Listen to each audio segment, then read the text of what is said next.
find it ironic that the tool of feminism and the feminists that employ it is by far the most odious form of oppression, not just for men, but for women as well.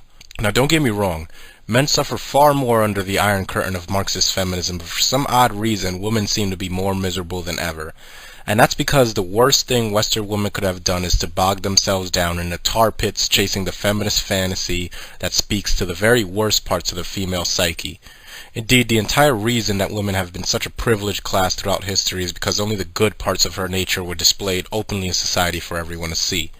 Feminism, for the first time possibly in recorded history, has allowed Western women to show their true nature, and it's the worst possible thing they could have done for themselves because now the physical beauty of women comes as a double-edged sword of documented and well-known unbridled greed, manipulation, and toxicity. And not since the days of Samson and Delilah have men been so keenly aware of the destruction and havoc women can visit upon them. And so now, women can no longer fetch the admiration and devotion of men in any meaningful way.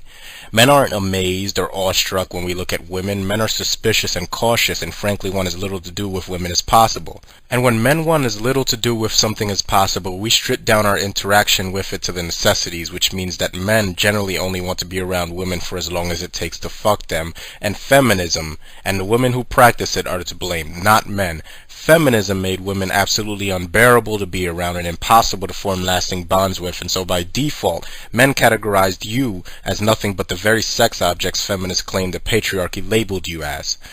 That's why the Western woman is so intent on making sure everybody notices her outfit that shows just enough ass and tits for plausible deniability. At work, on the street, in the supermarket, at the DMV, at Blockbuster, and everywhere else. Because sex is all they are. They have nothing else.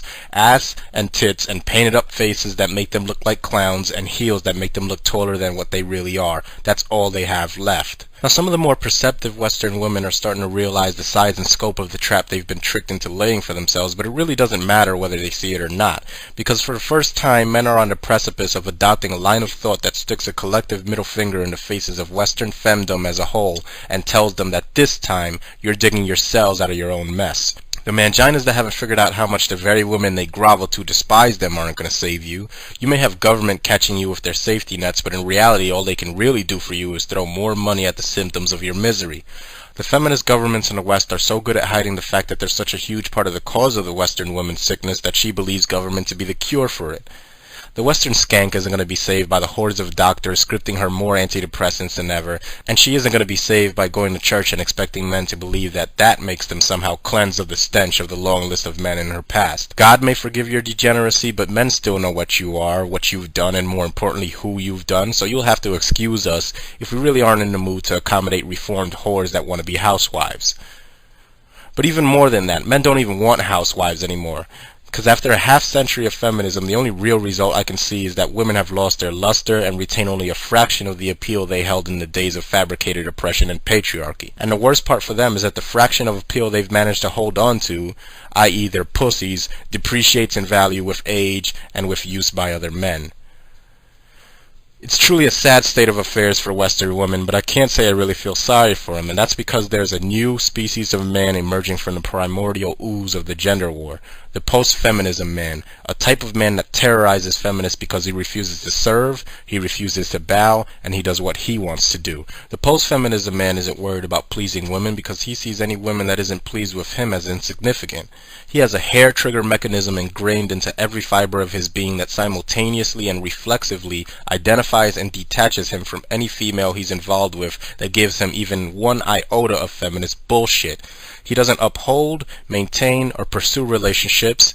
He's seen enough relationships to know that the ship is sinking. He isn't a partisan. He understands the futility of believing that the White House or the halls of Congress or Parliament or wherever his politicians conduct business are anything other than the ground zero epicenters of feminist power and influence.